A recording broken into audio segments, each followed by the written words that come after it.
ओम श्री गुरुदेवाय नम। आज्ञा हे मोर प्रिय समस्त सुधीवृंद को कोटि कोटि प्रणाम।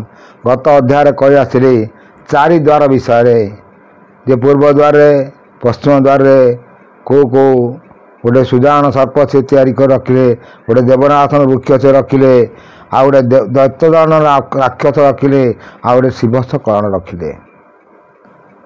तेणु से द्वार पर आपणकर सम्यक ज्ञान आसी। तेणु जगन्नाथ मंदिर में चारि द्वार अच्छी सम्यक ज्ञान आपड़ पाइले। पुणी आम आसवा अष्टम पटल को से कौन कहते अच्युत छिरे कर जोड़ी श्रीगुरु पाद तले पड़ी भगुरु देव निराकार अशेष ब्रह्मांड ठाकुर मोहर पूर्व भाग्य बड़ो दर्शन देर मत हेड़ु। प्रभु मोर बहुत भाग्य बहुत कर्म थिला बोली आपण मते दर्शन देले बा मते सद्बुद्धि देले बा सद्ज्ञान देले। देख आज्ञा ये सब हूँ बहुत गुरु घर कथा। कारण निराकार गोटे कौन रूप नहीं आसी कहते अच्युत बस के ध्यानस्थ होते पाखक ये सब जिनस ऑटोमेटिकली आसूला। तेणु से सब कथा लिखिले बा कहले तब श्री चरण शरण जीवार कहली कारण निर्माया पुरुष आपण अण अक्षर जणु जन्म अच्युत वाक्य शुणित हूँ श्री निराकार महाबाहु। से कहते अण अक्षर आपण जन्म हेले से अण अक्षर कौन आज्ञा से अणाक्षर उपर मुझे बहुत तथ्य कही आसी। आ से कौन कहते बोलती निराकार कहते आज्ञा से कौन कहते आम टे शुणा कित्यंत आलोचना करवा जे बोलती शुणे नंदन कहवा तहिर कारण अण अकार मुझे खेरिले निराकार जे बोलाइली ठूल शून्य मो विहार ज्योति स्वरूप अटे मोर से ठूल शून्य ज्ञान नाई मो जोगु सर्वकर्म होई त्रिसप्त ब्रह्मांडर बाते मोते सकल मानी थांती। से आज्ञा ठाकुर अच्युतानंद कहते जे सप्तपुर मु हूँ पति मते समस्ते मानी थांती मो बिना किछि कर्म करि पारंती नाही। या गोटे सुंदर तथ्य। तेणु से कहते महाशून्य रु महाब्रह्म मु आसी मु निराकार मोर आकार नाई शून्य ब्रह्म मु गोटे होती आज्ञा मुझे आपण ललाट चक्र हंक्षंग अक्षर जो कही सी होती आज्ञा निराकार आदिमाता।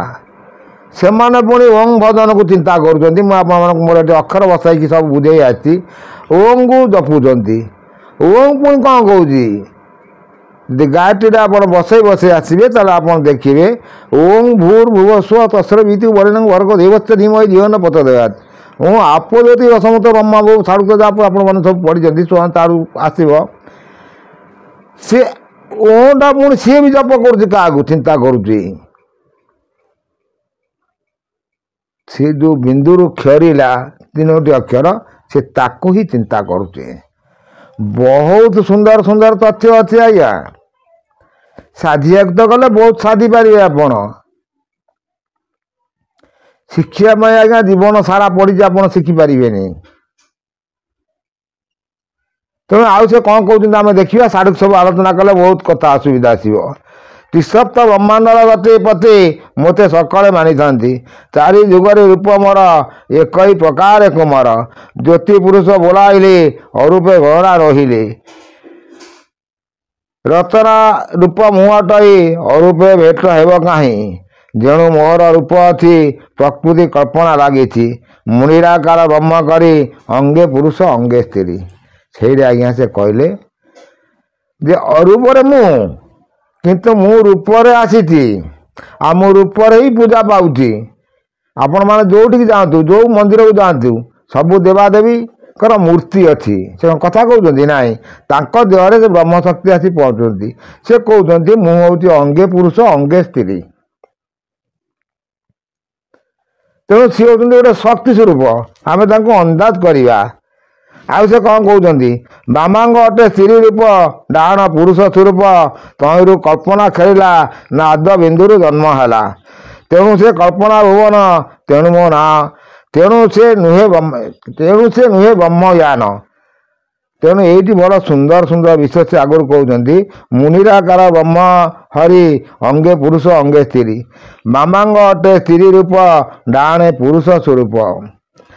ତହିଁରୁ କଳ୍ପନା ଖେଳିଲା ନାଦ ବିନ୍ଦୁରୁ ଜନ୍ମ ହେଲା। ଯେଣୁ ସେ କଳ୍ପନା ଭୁବନ ତେଣୁ ସେ ନୁହେଁ ବ୍ରହ୍ମଜ୍ଞାନ। ମୋହର ଜ୍ୟୋତି ରୂପ କାୟା ତହୁଁ ଲାଗିଛି ମୋହ ମାୟା। ଆଦି ସନ୍ତାରେ ମୋହ ଉଦାଲେ ପ୍ରକୃତି ଛନ୍ତି ମାଳେ ମାଳେ। ଏଇଠି ଆଜ୍ଞା ସେ କହିଲେ ଆଦି ପ୍ରକୃତି ମୋହ ମାୟା। ତେଣୁ ସେ ମୋହ ମାୟା ଜାଲ ସେ ତିଆରି କରିକି ସଂସାରରେ ବସେଇ ଦେଲେ। ସେ ସୃଷ୍ଟି କରିଛନ୍ତି ପ୍ରକୃତି ପୁରୁଷ ସେଥିରେ ମାୟା ସେ କହୁଛନ୍ତି ମୁଁ ଅଙ୍ଗେ ପୁରୁଷ ଅଙ୍ଗେ ସ୍ତ୍ରୀ। ମୋରି କଳ୍ପନାରୁ ଖେଳିକି ଜଗତ ସୃଷ୍ଟି ହେଲା କିନ୍ତୁ ମୋହ ମାୟା ମୁଁ କରିକି ସେଠି ବସେଇ ଦେଲି।